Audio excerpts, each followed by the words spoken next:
I'm gonna. Okay, we should be recording now, so don't do anything stupid. Let me share my presentation. Where are you?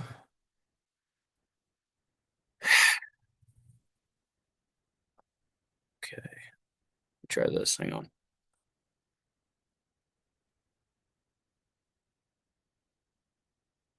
Can everybody see that? Give me a thumbs up if you can see it. Everybody can see it? Perfect. Okay, we're starting. So today I'm going to be talking about the rise and fall of the Alice Chalmers Manufacturing Company. Many of you know them for producing farm equipment and maybe construction equipment, but they actually produced a lot of stuff. They produced a lot of mining equipment when they first started, and they produced a lot of even some household goods. So we're going to dig into it. We're going to talk about how they started. We're going to talk about some of their most famous lines, some of their breakthroughs, their demise, and we're going to talk about some fun facts as well. So we're going to start. All right, the beginning. Alice Chalmers was founded off of three different companies that all merged together. Those companies are the Edward P. Alice Company, Fraser and Chalmers Company, and Gates Ironworks. And all of these companies merged together in 1901 to create the Alice Chalmers Company. And in 1912, they later changed their name to the Alice Chalmers Manufacturing Company due to some financial thing. But they're known as Alice Chalmers. The first factory opens in 1902 in Milwaukee, Wisconsin, and that is going to be their main operating base for the next 80 years. So in 1914, Alice Chalmers enters the farm tractor business. Previous to this, for the 12 years that their factory was open and before they got into tractors, they were making mining equipment. So everything to do with mining, mine carts, mining machinery, mining equipment, mining tools, everything you can think of due to mining. And then in 1914, like I say, they enter the farm tractor business. So the first tractor they produce is the 1018, and on the bottom right, you can see the 1018 there. It's pretty unusual looking. About 200 of these things were made, and there are very few examples left today because, again, only 200 were sold and made. In the bottom left, you can see their original logo. Personally, this is the best looking Alice Chalmers logo. The later one that came out in the 60s and 70s kind of looked like garbage. This is the best one, bottom left there. Um, so Alice Chalmers had a lot of breakthroughs when it comes to agricultural equipment. The most famous one would be in 1929. They introduced the Model U, and we're going to come back to that in just a second because I want to talk about kind of more what they're known for a little bit. So they had a ton of different lines. That eventually actually led to their demise, but we'll come back to that at the end. So they had the farm tractor line, they had a mining line for a while, they had a construction equipment line, and they had a lawn and garden line. Those are like the main lines that they had. So going back to that Model U that I was talking about, in 1929, Alice Chalmers introduces the Model U. This is the first tractor with rubber tires. They are responsible for um, putting rubber tires on tractors. Previous to this, you guys can see that farm tractors like the 1018 had just steel wheels here. And they would sink in the dirt a lot and they wouldn't get nearly as much traction as rubber tires. Now, this was a big breakthrough, but during, the 30s, when they were trying to push this idea, they were called crazy. Nobody thought the rubber tires could hold up to farm work or any of that. They didn't think they were durable or anything like that. So, Alice Chalmers, they lended a Model U tractor to a local Wisconsin farmer for a week, and they had him basically test it out and review it. And he said that it was awesome. I mean, he could turn better. He didn't sink in the dirt as much. He had more power. It was more traction. It was great.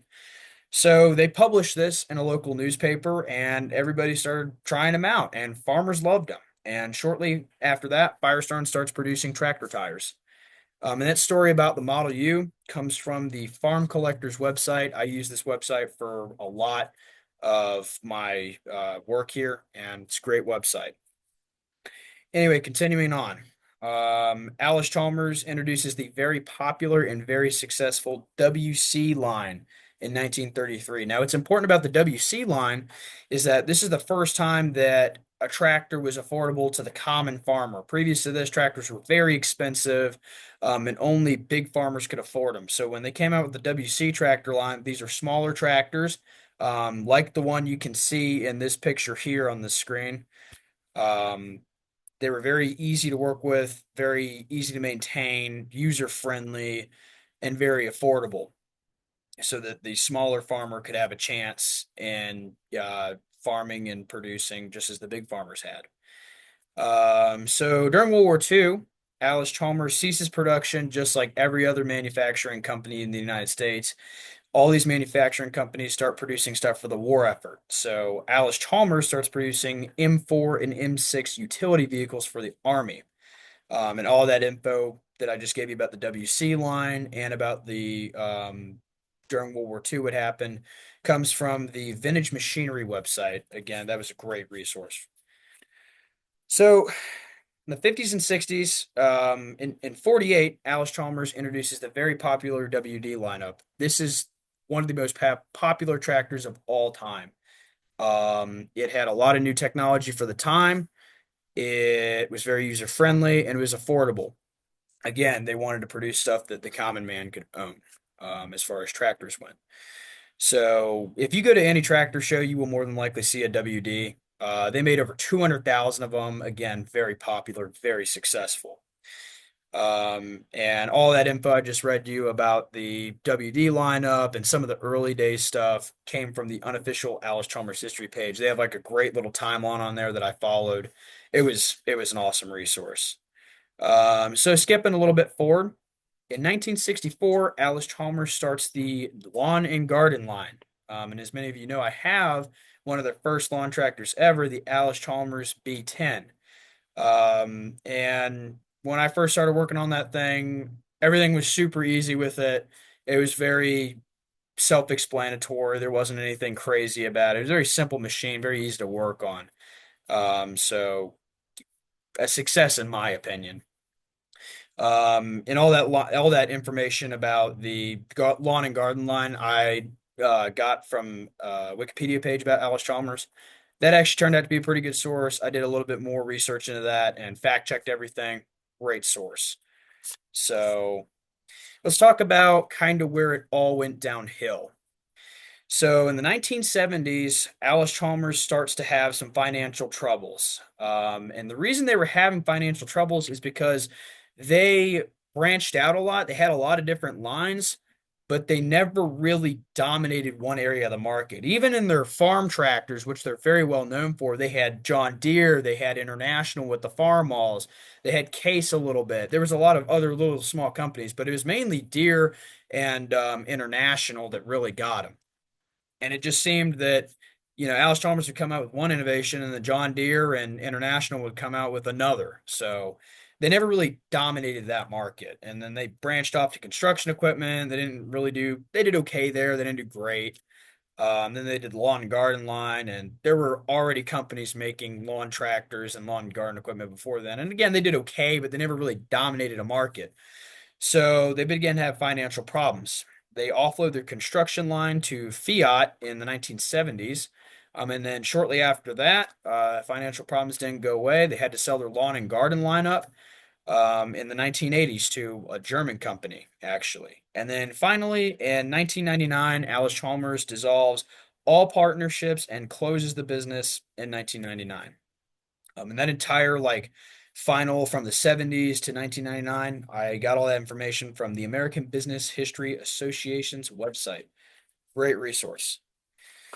So, next we're going to talk about some fun facts, and I didn't know a lot of these, but the hydraulic turbines at the Hoover Dam are Alice Chalmers products. They still work to this day, that's pretty cool to me. Alice Chalmers produces 97 different models of tractors over 71 years. That's a lot of freaking tractors. Nikola Tesla worked for Alice Chalmers for a brief amount of time in the early days. Alice Chalmers is responsible for making the first tractor with a turbocharger. It was the D19 diesel. Alice Chalmers makes the first adjustable rear wheels for a tractor. This appeared on the WD tractors in 48. Again, they had a lot of new technology on the WD line. Again, why that line was so successful for them. This is crazy.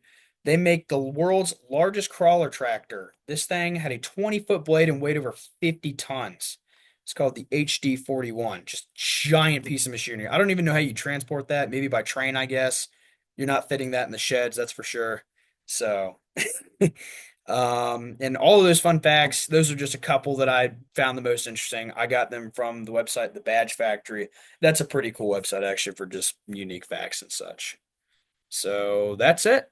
I'm gonna close this out here, hopefully.